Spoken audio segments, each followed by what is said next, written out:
Hello, everyone, and welcome to today's webinar titled Understanding Kubernetes and Where It Fits in Cloud-Native Architectures.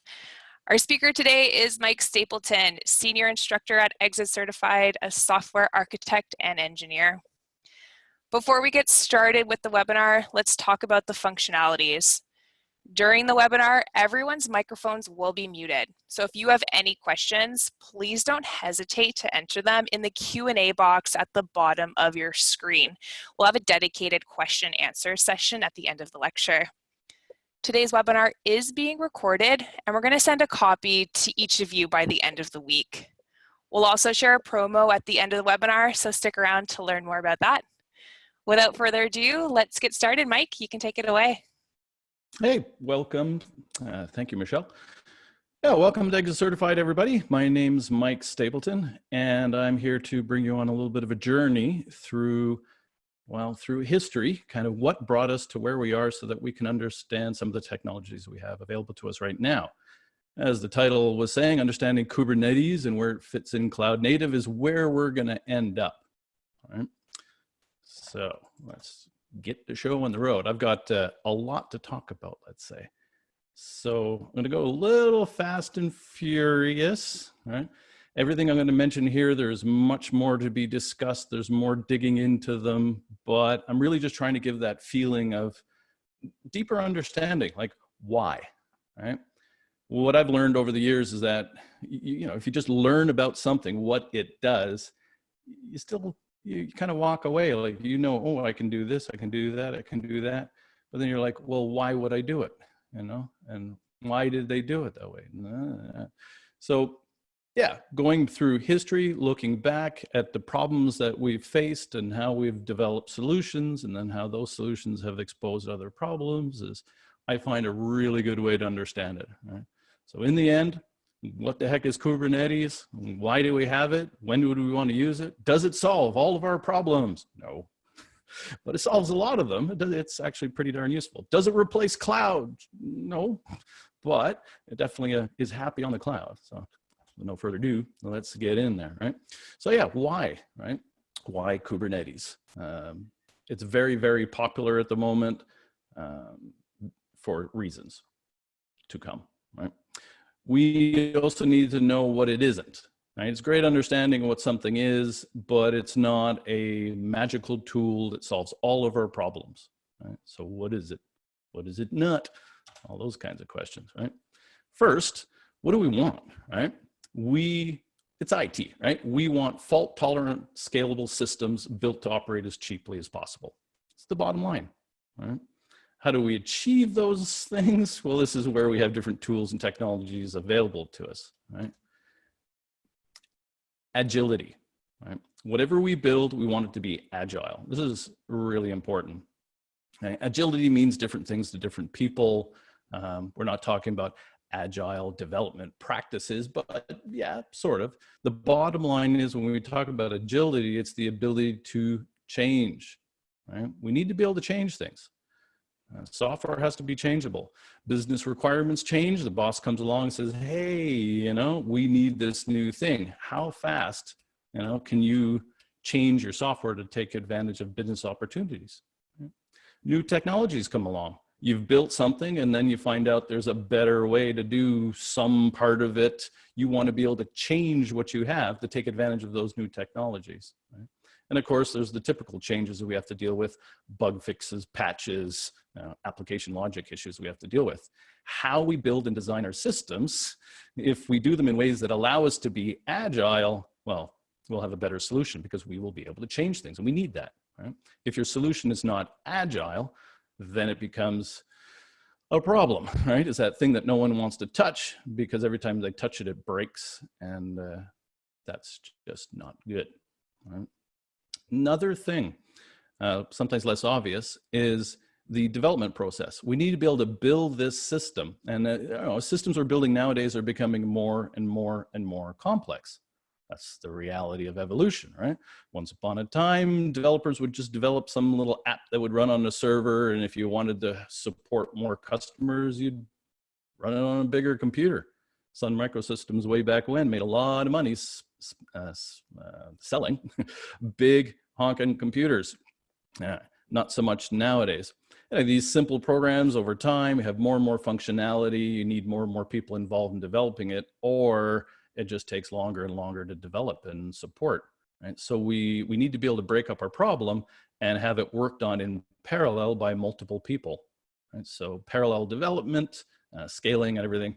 It's not just the runtime that needs to be horizontally scaled and fault tolerant and everything. We have to be able to build it.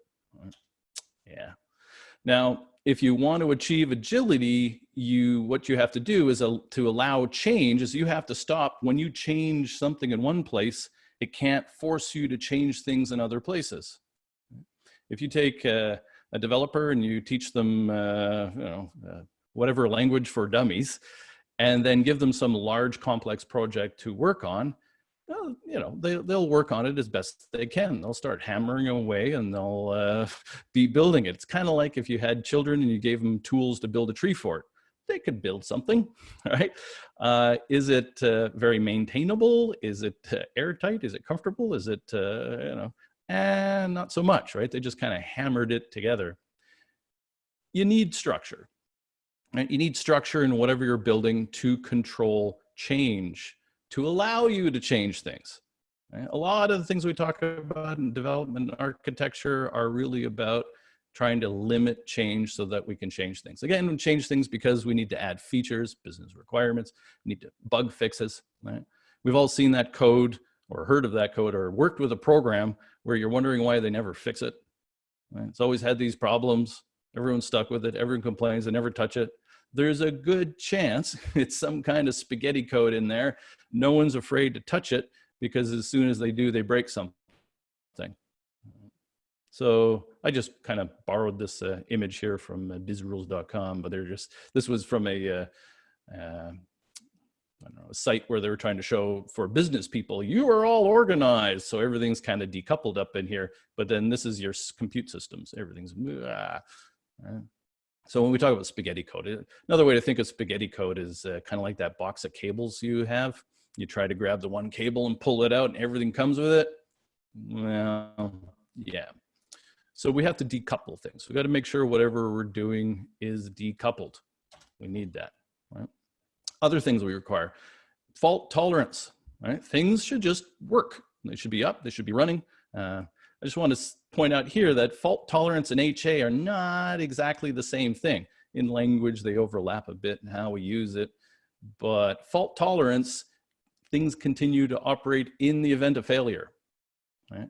Whereas HA is about higher than normal uptime. Right? Traditionally, HA is something we apply in operations after we get something. Right? Boss purchases some software, poor system administrator has to set it up and manage it, and then boss says, by the way, this has to run 24 hours a day, 7 days a week. Yet it runs on a computer. Right? Computers don't run 24 hours a day, 7 days a week. We've put a lot of effort into trying to make computers that run 24 hours a day, 7 days a week, but it's a losing battle. Right? Anyway, so yeah, we want fault tolerance. We want it to accept reality that things break and just keep running. That's our goal, right? Fault tolerance is built in. Right? Yeah, no single points of failure. Now, if you're gonna have no single points of failure, that also means that you have to have more components. It does complicate things. Right? It's easy to make a piece of software that just runs on a computer and walk away and say, I'm done with it. Right? It's difficult to make software that runs across multiple computers and can recover from failures. Right? But we're going to have some kind of horizontal scaling. Right? We're going to have to spread our workload, our processes and things across multiple machines. Performance is also an issue, right? We have service level agreements, not just for uptime, but for performance, and horizontal scaling helps with that. So yeah, I often talk about scaling as part of fault tolerance. Right? Well, we've all kind of experienced with our working from home, at least a lot of people have experienced issues with their company VPNs and things. Right? Normally a company or a government organization only has a few people VPNing in. Now we got, what, 10 times, 100 times, 1,000 times the number of people that are VPNing in, and a lot of people are having a hard time, right? Shouldn't be, should just scale, right? That's what we want, right? For as little cost as possible. This is going to be a big theme here, operations, right? Operations. As system administrators over the years, we've had to operate stuff, right? Again, we purchase hardware, we purchase software, we have tools, we have all kinds of things, and then administrators have to kind of make it work and bug fix it and back it up and do all of these things, right? That's expensive, right? Operations is expensive. So anything we can do to minimize the money spent on operations, that's a good thing, right? Other themes out here, public clouds are out here now, right? Don't pay for things you're not using. If you've ever worked with Amazon Web Services, you'll find the word elastic all over the place, right? Because kind of one of the big differentiates of a public cloud from a private cloud, right? Your own hardware and your own data center. In your own data center, you're paying for it whether you use it or not. That's a reality, right? We haven't built systems to power themselves off when we're not using them. Like, why would you? There's no real benefit. But when you're on a public cloud, all of a sudden you need to start considering not doing things when you don't need to do it, because you're paying when you do things, right? You're paying for a server when you're running it. You power it off, you stop paying for it. Yeah, a little bit of storage and stuff. So we need to change the way we do things because the environment is changing. We're moving to the cloud, and we're moving to the cloud because it gives us more flexibility, more freedom, more agility. That's the reality. If you're not agile, it's going to cost you. Right? You're unhappy customers because your product isn't as good as it could be. It's going to be, you're going to have more problems, more bug fixes. It's going to take longer to implement changes. And anyway, yeah. So Kubernetes, I mean, those are the things that we want. And obviously I'm going to get to the point where Kubernetes helps us with a lot of those, sort of, maybe, kind of. Anyway, we'll see when we get there. Everything in the present is built on the past. Yeah, so that's just the idea that to understand what you have now, you have to look back at what it was built on, right? IT, like everything else, evolves. Right? You build things with what you have at the time, right? In the way that people are doing at the time, using technologies and everything that you have, right?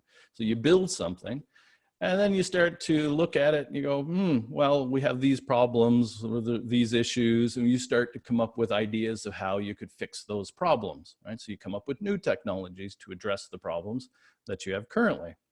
Right?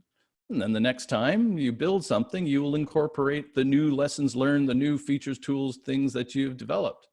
Of course, there will still be problems. That will expose new issues. So then we'll develop new tools and technologies to deal with those issues, which will, and it just goes around and around and around and around. Kubernetes, as you'll see, is a tool that solves some of our problems. Some. Anyway, to understand it, if we go back, way back,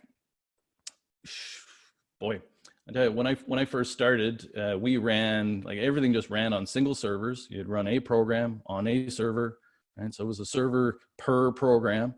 And if you wanted to perform better, you bought a bigger computer, and hopefully your program was multi-threaded. Pretty much the way it worked, right? Problems with monolithic, big honking programs: development is difficult. The code gets bigger and bigger and bigger and bigger. Right? It's more difficult to manage multiple people in parallel working on it. Right? Well, I guess I should say here, monolithic software sold to customers. That's the other big point. People sold software. It was a thing. Yep. We used to have software and it'd be version 1. And then a year later, you had version 2. A year later, version 3. One company would develop the software. They would just get it out the door as fast as possible. That was the reality. They got paid for the software. And then as a company, you bought it. Yeah, you had to operate it. You had to make sure that you could back it up. You had to support it. You had to pay for the hardware. You have to make it HA. Everything to keep it running, monitoring, all kinds of tools. You needed all kinds of tools to operate this thing. This is where system administrators come in, right? Companies would have armies of system administrators. One of the problems was the people developing the software didn't care about that. It was not their concern. They're not the ones who operated it. They built the software. They sold it. You bought it. Now you had to make it work. Also security issues and things like that. Not so much the developer's problem, right? I guess the key thing here was developers went off and built things as cheaply and quickly as possible, so as easily as possible. Good stuff is more complicated. And got it out the door as fast as possible. And then we in our companies had to deal with problems. And of course, I'm talking like that's a history, right? That's still a thing, but let's pretend it's not for now, all right? So yeah, you need the infrastructure, you need software to manage the software. Yeah, I mean, Sun Microsystems way back when, I bring them up often because I taught Sun Microsystems system administration for a long time. Pretty well companies would always buy Sun hardware, and then to add operational stuff, they would use like Veritas Volume Manager for managing their hardware, and they would use HA Cluster software by Veritas, another company, and that was their ecosystem for deploying things. Right? So not only did you have to pay for the software and the hardware, you had to buy extra software to manage your software, right? Backups, all this kind of stuff. And then you also need the expertise to figure all that out. Right? So again, our system administrators, and they have to make things highly available. Again, backups and performance tuning. I taught like 5-day performance tuning classes. Yeah. And then of course, this is per software. So you got some software that needs a certain OS, and so you might have some Solaris machines, and you need other machines that need IBM, and then there's Linux that was kind of coming in there, and yeah, there was a Windows thing that was poking its nose in. And again, you had to have the expertise for all of that, all the different tools and everything that's available. System administration, a whole lot of hacking and band-aiding things together to make stuff work as fast as possible. Get it out the door, but internally, as the customer. So the concerns here were different between the people who made the software and the people who were operating it, right? Then all of a sudden, there was software as a service. Not all of a sudden, everything kind of, right? But software as a service changed things. Right? With software as a service, the company building the software is operating the software. So all the concerns about development and operation hit their bottom line. Now the reality is it's more expensive operating things than it is building it in the first place. Right? Operation costs are just continuing, and they go on and on and on. Right? And a lot of the things we do in operations are a consequence of things not being built into the software. Right? Having to set up HA clusters and manage HA software and redundant servers and kind of hacking it together, and all the brittleness and problems that caused. And a lot of the times HA clusters had more downtime because of the HA software. That's a little frustrating. Right? Anyway, operation is expensive, so develop better software. Right? Software should be fault tolerant and scalable and easy to manage and everything. But now that will make developing software more difficult. Absolutely, right? But putting the money up front into developing better software saves you a whole lot of money and makes you more agile in the long run, right? And when you're concerned with both, yeah, you'll put more money into dev. It's the reality. We don't want to do operations as much as possible. Right? It's the reality, right? And if you're a software as a service company and you have that one service that you're selling to customers to access across the network, yeah, you better have good software, because downtime and problems and slow features and that's company ending if you only got the one product. So can't have that, right? monolithic applications as they were being written, okay. If you're selling it to customers and they got to deal with it internally, that's their problem. But if you're building the software, all of a sudden, that's not going to work, right? There's not much agility in there in many, many, many ways. And a monolithic application is just a program running on a computer. All the functionalities built into the one process. That makes it difficult to develop it, and it makes it difficult to scale it and to manage it, right? Now, if you want to, that idea of building things into the software, operations issues into the software so that you don't have to do operations, that is the foundation of DevOps, really. Like DevOps is a lot of it depends on who you ask. If you ask developers, they'll say it's one thing. If you ask system administrators, they'll ask something else. But in the end, it's about building better software that basically operates itself. The operational, people should not be part of the machine, shouldn't need people doing things to keep stuff working. That functionality should be built in. Right? We need to automate things as much as possible. What I like to say is the system administrator's lunch is being eaten by the developers. Right? The traditional role of system administrators is changing. Right? Traditionally, system administrators would be installing software and patching software and updating software. And right? Now that's still going to be there for a long time, but we're talking about new ways of building things. We don't want to be doing that kind of stuff, if at all possible. Right? So yeah, it's evolving, and it also depends on where you are. So if you ask administrators, often DevOps will be things that help them automate their job. Right? So this is where you have your DevOps tools, Puppet, Chef, Ansibles, these kinds of things to automate things. But yeah, it's kind of, if I put my developer hat on, it's me trying to avoid doing any kind of system administration at all, period. That's the goal. I don't want to do that. All right, so that kind of brings us towards, we need a better architecture. Now there was SOA was out there, which was more of a enterprise architecture. Microservices is a software architecture. So you're going to decide, I'm going to build some software and I need it to be fault tolerant and scalable. And I want to be agile in how I do things. I want to be able to have lots of developers working on it and have it, easy to manage and everything. So you choose microservices. In the end, the idea of microservices is you take all that functionality that was built into one single program, one executable, one release, and you would break it up into separate programs. Normally, a decently written program had structure internally anyway. It just wasn't exposed to. When the actual move to microservices as a developer wasn't a huge jump. If you looked at the design of an app, you would see internally it had components. We just now compile those components as separate executables. Right? As I decomposed into many deployable units. Right? Deployable units, just some executables and files and whatnot that you can copy. As soon as you can break it up into more pieces, you can spread those pieces around, right? And then you could also maybe have multiple copies of it. That would be a good thing to do.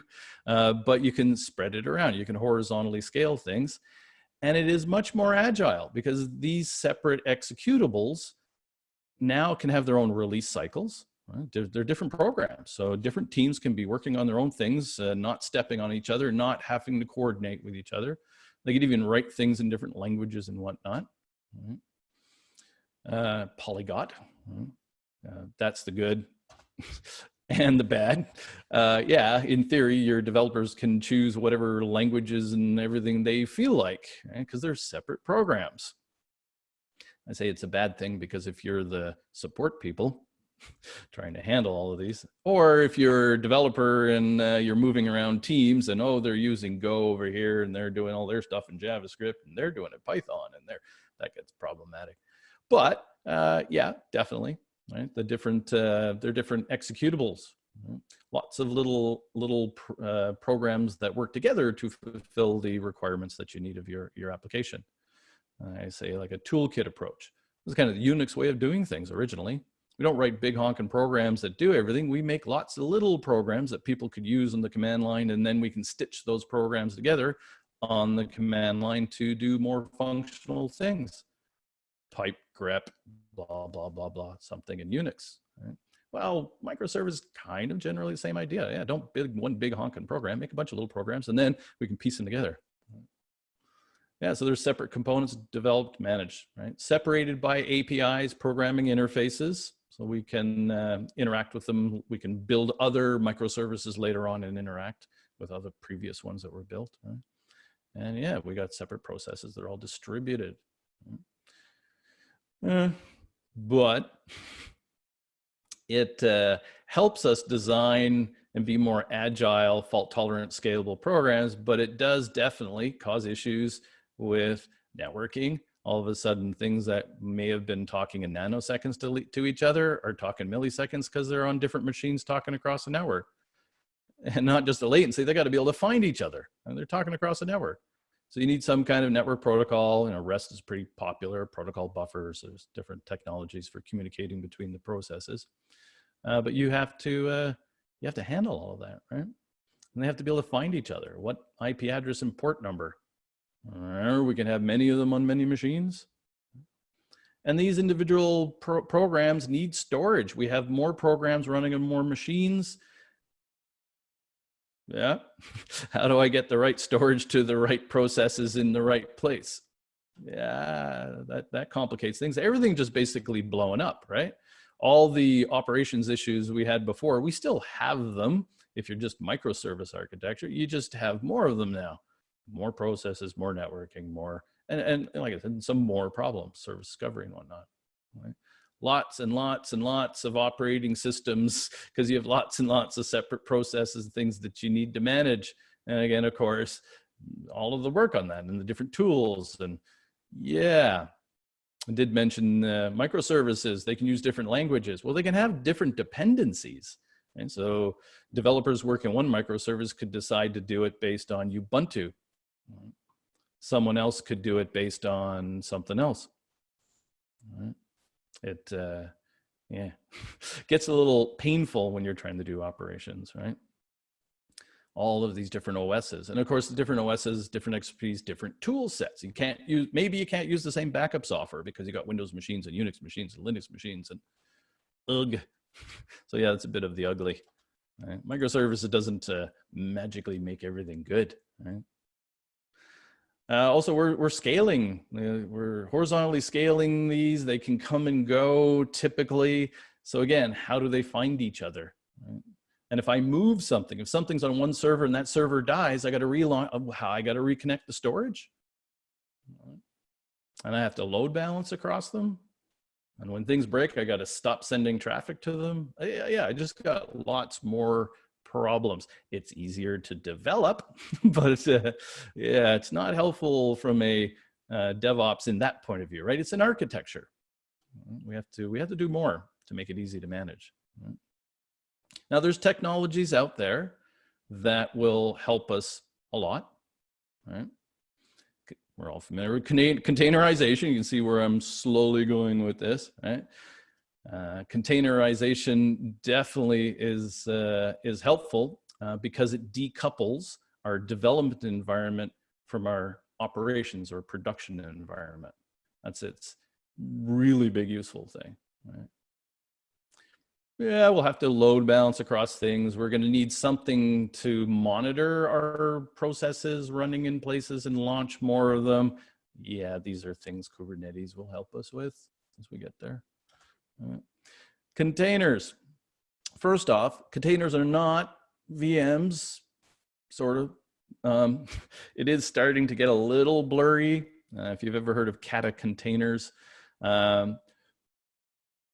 Containers, historically, are just kernel features, right? We're just taking advantage of features that have built into the Linux kernel and putting them together in smart ways. The Linux kernel, and yeah, Windows is working on the Linux kernel has what are called namespaces. It means, you know, when you have an operating system, you have lots of processes. we can isolate the processes into their own namespaces. If I put a group of processes on their own network namespace, they have their own network stack. They have their own TCP/IP stack. Mount namespaces, I could mount file systems just for particular processes. They're not mounted on the system, well, they are, but you know, as far as a process is concerned, it's just mounted for that process, right? I can also stop them from seeing each other, right? Normally you can list the processes on your computer. Well, if there are different process ID namespaces, then they only see the other processes that are in the same thing. When you are doing containers, we are simply taking advantage of these features to isolate processes from each other. They are all just processes running at the same time on the same machine to the one kernel. Right? Additionally, we can optionally add resource management. Right? Linux has C groups. They came from Google. Right? C groups allow us to manage resource management. Right? So it allows us to do things like cap the amount of memory. Notice I said cap. Right? We cap memory because again, they're just processes running on the same machine. They're not VMs. I don't give a container a certain amount of memory. Not really. Right? But I can cap it so that if it uses more than it should, we can kill it off. All right? We can protect ourselves. Now, some resources like CPU are a little bit more friendly. CPU, we can share CPUs so that, yeah, we can have more CPU time given to some processes than others. So we can balance things, right?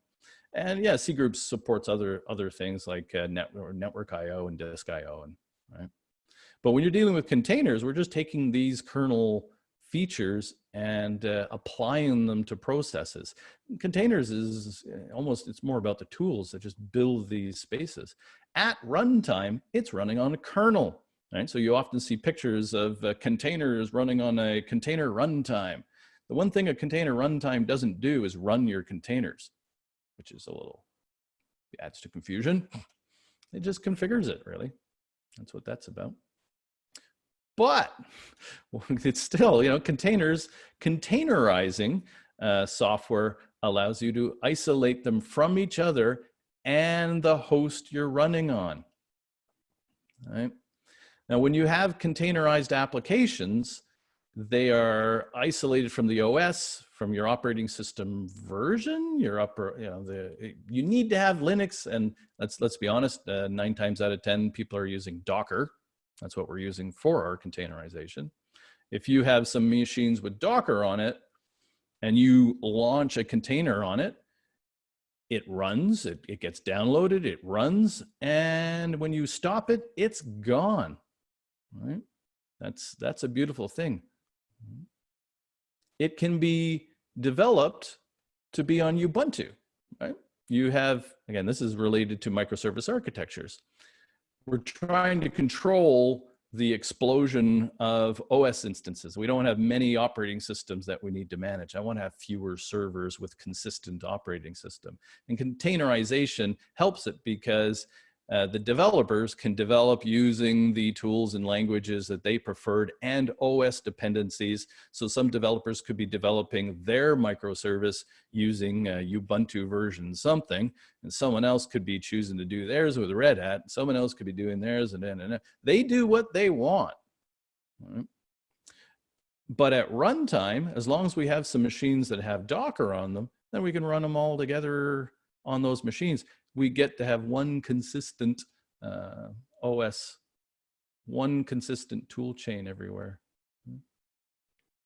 With containers, you typically have a software repository, so it even makes it easier. Developers develop their containerized applications using the tools and everything they want, the dependencies they like. They push it into a repository, and then at runtime, we use our tools, our container tools, let's say Docker, to launch instances of that software, images is what they usually call it, on the machine. It doesn't install, right? It's not installed, it just runs and then it goes away. Again, that's a big deal there. It's not installed. Another problem system administration wise that we've always had is, yeah, you install something, you uninstall something, you patch things, you make, and slowly but surely the operating system gets corrupted. Right? That doesn't happen with containers. The containers are not just isolated from themselves, they're isolated from the OS. That's all good, right? But it does complicate things, networking especially. If you're going to have a whole lot of processes running on the same machine, how do you manage them listening on conflicting port numbers and things like that? How does the outside world get to talk to these things and find them? And how do you assign addresses? Right? Networking becomes complex. Same thing with storage. I have to, whenever I'm launching containers, if they need storage, I have to attach storage, and containers doesn't fix any of these problems at all, right? Like I said, when it comes to networking, in a way, it makes it more complex. And actually storage, makes it more complex. So, but it decouples our development time from our ops time, which allows us to be way more agile. Right? Anyway, containers don't help you figure out where you're going to run the container. If you have a cluster of servers, how are you going to, you have a new container to run, which server do you run it on? How do you figure that out, right? You're going to have to monitor things when, so this is ops, right? If you're just using containers, ops has to figure out where to launch things. They have to monitor the servers running the containers. What happens when that breaks? Right? You're gonna have to reschedule. These things that were running on that server that is no longer available on that server. Right? What are we gonna do? Got to figure that out. Right? Again, the networking storage, as it doesn't help it with. Service discovery, the individual microservices or processes or whatever you're running in these containers, they're just programs, right? Running together on servers. How do they find each other networking wise? Right? How do you configure those applications? Well, as I mentioned earlier, we have software repository, part of the good. So developers push their software in. Well, when you run software, it's not just the software. You need the software and its configuration. That basically gives you a running instance of something. Right? So we need that. Right? Yeah, the configuration. And of course, we want to automate all of this stuff, and DevOps. How are we going to do that? All right. I don't want to have operations people doing all this stuff. And so containers are good, microservices are good, but they have issues. Right. So this is basically where we start getting into Kubernetes. Right? Kubernetes, and there's other things out there to manage containers, right, to address some of the issues I mentioned earlier. They just generally call them orchestration software. It's basically software that runs and manages your Docker environment. Rather than having administrators doing it, writing scripts and Ansible and playbooks and putty recipes or chef recipes. We're going to write some proper software to do it. And so Kubernetes was developed based on expertise and experience internally in Google. So it comes from someone who knows what they're kind of talking about when it comes to building fault-tolerant, scalable deployments. Right? Now, it's usually described as a platform, but I really prefer to think of it as a framework. Right? You choose Kubernetes because often if I'm going to build a fault-tolerant, scalable application, I want it to be agile. That's pretty well always. I'm going to consider a microservice architecture, but as soon as you're going to do a microservice architecture, you got to deal with all of the explosion of the processes of development. So I need something. So what I'm going to do, I'm going to run my architecture. I'm going to run my application, my microservice architected application, on a Kubernetes cluster, and I'll have it run and manage containers and networking and storage and all the problems for me. So in that sense, it's a framework, and then I plug in what I need. As you'll see, Kubernetes is unopinionated. And when we say unopinionated, it just means it's really flexible, right? Software that's opinionated tells you how you're going to use it, right? It does logging the way it does logging. It does monitoring the way it does monitoring. You interact with it, and you can do what the developers of the software decided you can do with it. It is easier to use when something is opinionated, because you don't have to think so much. It works the way it works. But it's less flexible, right? In the hands of someone who knows what they're doing, opinionated software starts to get frustrating. You end up fighting against it, right? There are other more opinionated frameworks out there, or platforms, or whatever you want to call them, than Kubernetes. And that's good. If they do what you need to do, great.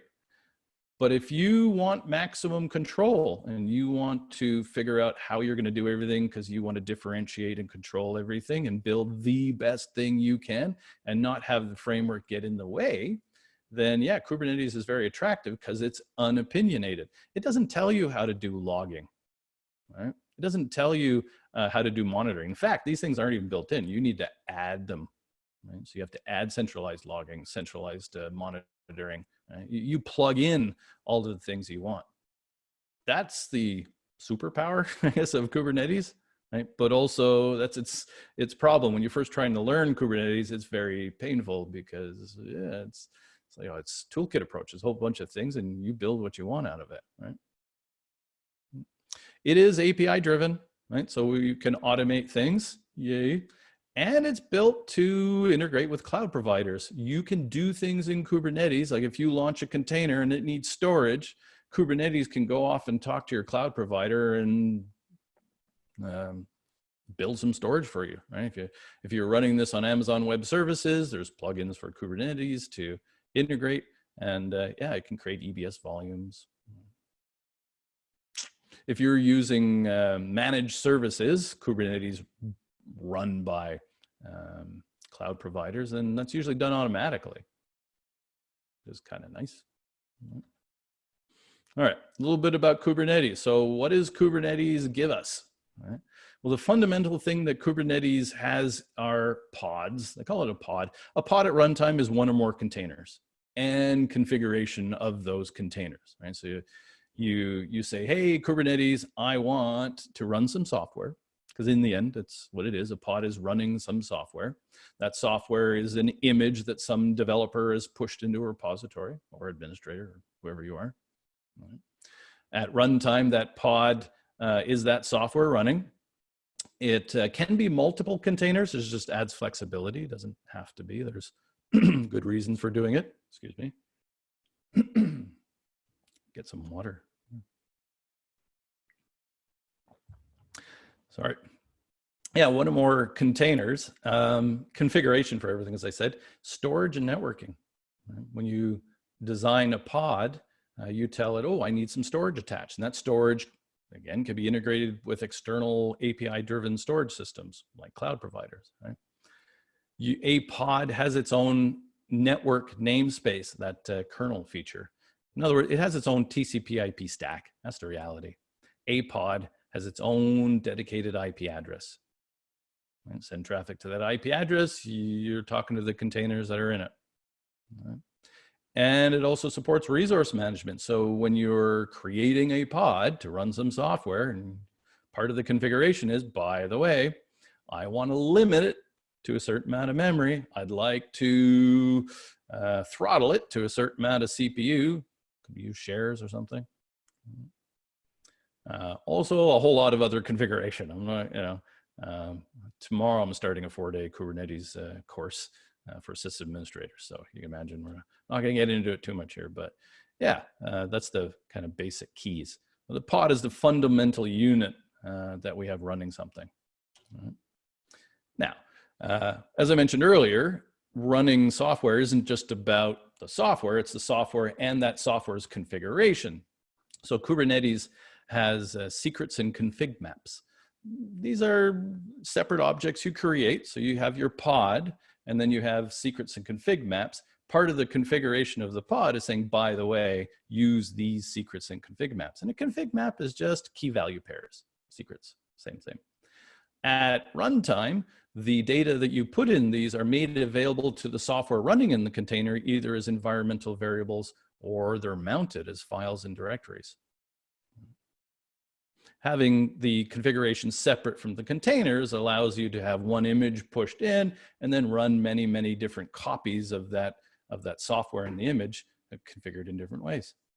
kind of more like the real world. You have software, you install it, then you configure it. It's a separate beast. So yeah, we need to handle that. So secrets and config maps are available. Yeah, storage, it has to help with storage, right? So it'll automatically mount the storage that you configured in the pod. So you say, hey, when you launch a pod, I need this storage attached. Yeah, it's mounted software. Namespaces is mounted as part of the containers. It's available to the containers. All the containers in a pod can access the same mounts. So that's really good. One of the key types of volumes that you can mount is something called a persistent volume.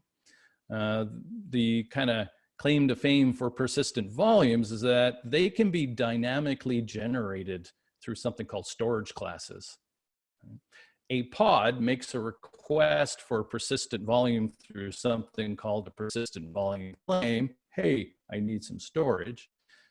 The Kubernetes cluster will go looking for some storage, some persistent volume, something to mount that already exists that fulfills its requirement. If it doesn't find it, a storage class can integrate again with so anything API driven. I say cloud integration, but any kind of API driven storage, Kubernetes can make a request across the network and say, hey, make me some storage, and then make it available to the pod so it can be mounted dynamically, right? Again, don't need administrators or people involved with the storage that way. That's pretty cool. Yeah. Now, a pod itself is transient. It just disappears. It goes away. You can't shut down a pod and relaunch it. If you delete a pod, it's gone, and when it comes back, new IP address, different everything. So we need to horizontally scale and make sure our pods are running. So there's something called controllers built into Kubernetes. Controllers just software that's monitoring what's going on and reacts to changes. There's a controller called a replica set. Its job is just to keep some number of pods running. You can say, I want 5, and it'll launch 5 and keep 5 running. And then if one of them died for some reason, let's say, now remember, these pods can be running across a cluster of machines, I guess I should, right? In Kubernetes, you have a bunch of servers, and it's managing the pods across a bunch of servers. And so if a server goes down, well, all the pods on that machine are gone. If they were part of a replica set, the replica set would go, woof, I had 5, now I got 4, launch another pod. Right? So it'll keep some number of pods running, help you horizontally scale. Right? They also have support something called a horizontal pod, what the heck was the A? Horizontal pod, geez, I suffer from that. I forget words that I use all the time. Autoscaler. Anyway, it autoscales. I mean, that's the point of it. So the horizontal pod autoscaler, its job is to, based on metrics, decide how many you want. Right? So you could give it rules based on the amount of CPU utilization, let's say. That's the kind of key one. And if your pods, the number of pods you have running gets to be, ooh, they're too busy, CPU utilization's getting too high, then the horizontal pod autoscaler will tell the replica set, yeah, more, right? And you'll launch more. Right? This achieves elasticity. Right? It also saves your bacon if you didn't set the number of pods high enough to handle the workload, and all of a sudden the workload goes up. Right? So that's available. Now, it's a cluster of machines, so in the end, you only have so much compute based on the number of machines in your cluster. But if you're using a cloud-managed deployment, cloud-managed means someone else built and is operating the cluster. You're using it.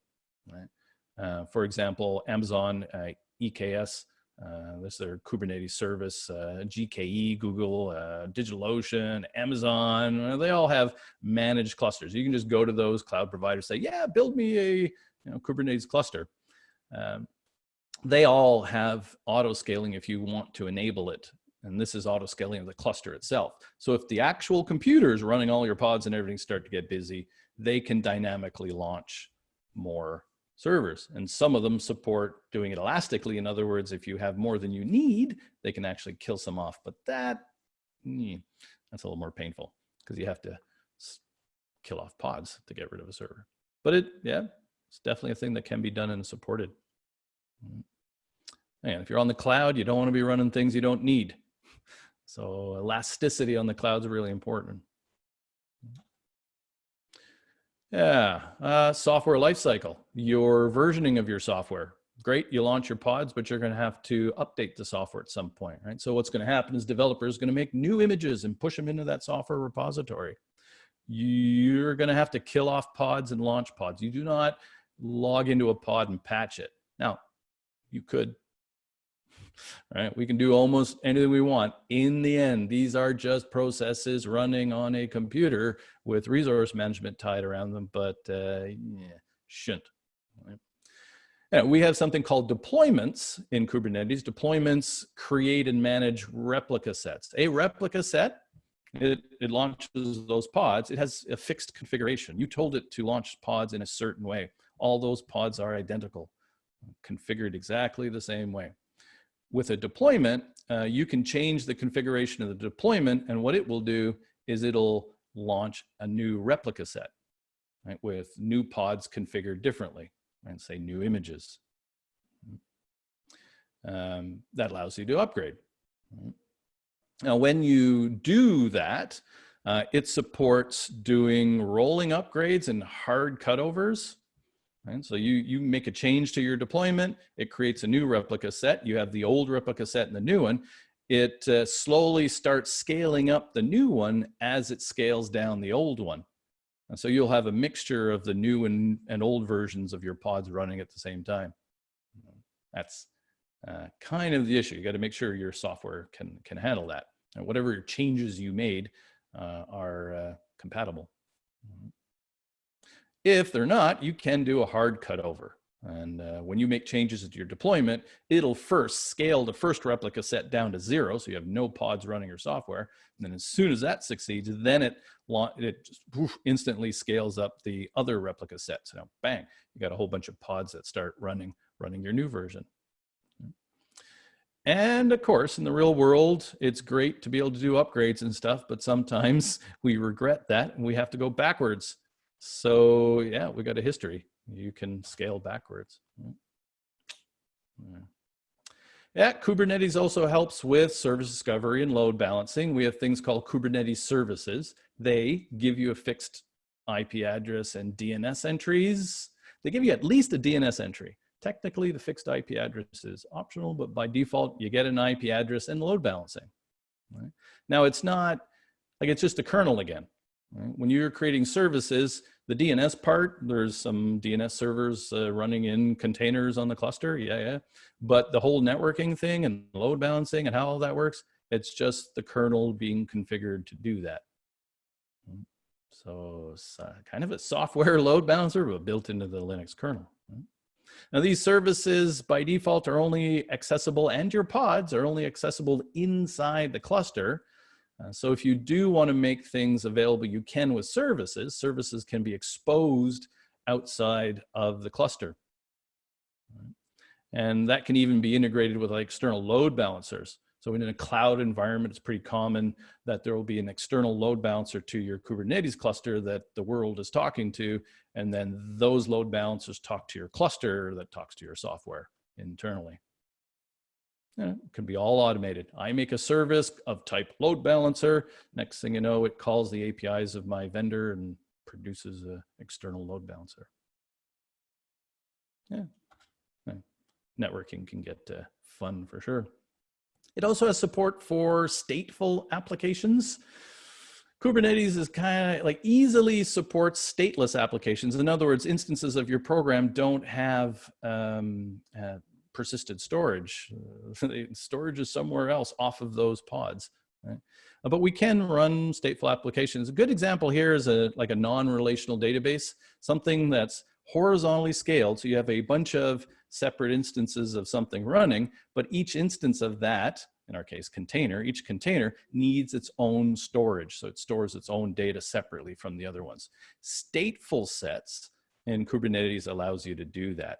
Every single container gets a consistent name and gets its own storage. It uses or can use, it's not, it's an option, persistent volume claims, right? And persistent volume claims is a way for a container to request a pod to request storage. Now with a normal deployment, they're all configured the same way, so they would all the instances would be trying to get the exact same persistent volume claim accessing the same volume. With stateful sets, each instances of your pod, of your stateful set, can have their own storage, with their own data on it. So, yeah. Anyway, Kubernetes is great, but it's not the end all to be all. It does not help you with application development. It will not make your software more agile when you're developing it. It doesn't do that, right? You write your programs and you push them into a repository and then Kubernetes runs them. Right? It's not an enterprise platform. A lot of people want to have one big honking Kubernetes cluster and have lots of people working on it, different teams, different things. And security-wise, trying to isolate things is problematic, to put it mildly. Right? It is much better as like an application platform. Right? So if I have multiple applications, they can have their own Kubernetes clusters. You're going to want to have more smaller Kubernetes clusters. Right? It's unopinionated. That's a good thing, but yeah, you need to figure out how you're going to do centralized logging and monitoring and alerting and integrating with other systems. That's, just the way it is. Right? Anyway, Kubernetes does not replace cloud providers, right? Cloud providers give you two major things. Something called platform services. These are useful for the developer. Platform services is functionality that you call across a network. Instead of you writing it into your program or having libraries and running it locally, you make a request to do something. Right? Like for example, image categorization. You can upload a picture and it tells you, hey, this is a picture of kids playing and it's a sunny day. And or maybe you want to do voice recognition or text to voice or some low level functionality that isn't an application on its own. It's a feature you take advantage of in your application. Platform services reduce the amount of responsibility developers have because they have less code. I mean, whenever you're doing development, you want to develop as little code as possible. You want to be responsible for as little as possible. You just basically want to write just enough code to stitch together stuff that is other people's responsibility. Platform services, it's their responsibility. You just use it. And yeah, that's really useful. Just because something is running in a container doesn't mean you can't take advantage of platform services. Absolutely you can. Right? This is where you get into the word cloud native, right? Taking advantage of the fact you're on the cloud and features that it has. Yep, can help you build better software that's easier to manage. Absolutely. Managed services. Well, these are more at the application level, like a database and things like that. They install and manage the software for you. You just use it. Perfect example of a managed service is Kubernetes itself, right? So I can go to a cloud provider and say, yeah, I need Kubernetes. They'll back it up. They manage it. You use it. Right? There's lots of managed services that are available. That helps ops, right? Less stuff, right? I just want a database. I don't want to back it up and make it fault tolerant, scalable. I just want to use it, please. Well, yeah, you can use a managed service. Yeah. And all of this makes it more agile, right? Taking advantage of the features that cloud provides you. It reduces risk. Yeah, well, you need the expertise and you got to not do it wrong, right? When you're using managed services, it's all automated, right? And done by experts. The system's designed and everything and monitored and audited, and chances are they can do a better job than you can, right? So it's risky to do things and to be responsible for things you don't need to be. So yeah, if you can take advantage of platform services, for sure. Right? Anyway, so the bottom line is Kubernetes does not replace the cloud, right? You can run it on the cloud. It does make your code, well, it doesn't even make your code. A lot of people think Kubernetes makes your code so that you can, if it runs in Kubernetes, you can run it on any cloud provider. They think it makes your stuff cloud agnostic. It doesn't any more than VMs do. the only way you're going to build something that's cloud agnostic is not to take advantage of platform services and things like that and end up with software that's more difficult and expensive to maintain because you have to do it all yourself in Kubernetes. That's, well, you know, price you pay, right? Cloud native is all about taking advantage of the fact that you're on the cloud and working with it, right? Now we don't want to get tied to a particular vendor, but in life you pay one way or another. And if you don't take advantage of the features and tools that are available to you at the time, you'll just end up with a product that's harder to maintain and more expensive, and it's just not free. Being cloud agnostic, not so easy to do, but cloud native, definitely. And that's basically it. That's, does anybody have any questions, comments, or anything? Just checking. Since we are at the end of our webinar, I just want to draw everyone's attention to the chat window. I shared all of the links to our relevant Kubernetes training. You can find all of those links in the chat window, as well as the context for our Refer a Friend promo. That's the first link you'll find in that list. Basically, when you refer a friend, you can get yourself up to $100 Amazon gift card, and your referred friend will save 15% on their course. You'll find all the T's and C's for that promo on our website, the links in the chat. If there are any questions, do enter them in that Q&A box at the bottom of your screen now. And if you do need to jet off, thank you so much for taking the time out of your day to learn about Kubernetes with us today. Thank you, Mike. Yeah, we've got a lot. Like I said, this is a blast of stuff that I went through here. Like, I really wish we had more time together. We could talk about these things in more detail. But yeah, I know. Of course. It's the brave new world that will become the old world, and there will be new solutions, and it's just going to keep going. And yeah, Kubernetes is cool, but it's a tool like anything. Another reminder for everyone who is still with us, we're going to send a copy of the recording to everyone by the end of the week.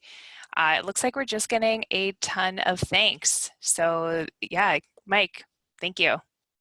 Yeah. I think I'm going to go ahead and close it off now, just since we are a little bit over schedule. Okay. All right, everyone, take care. Thanks.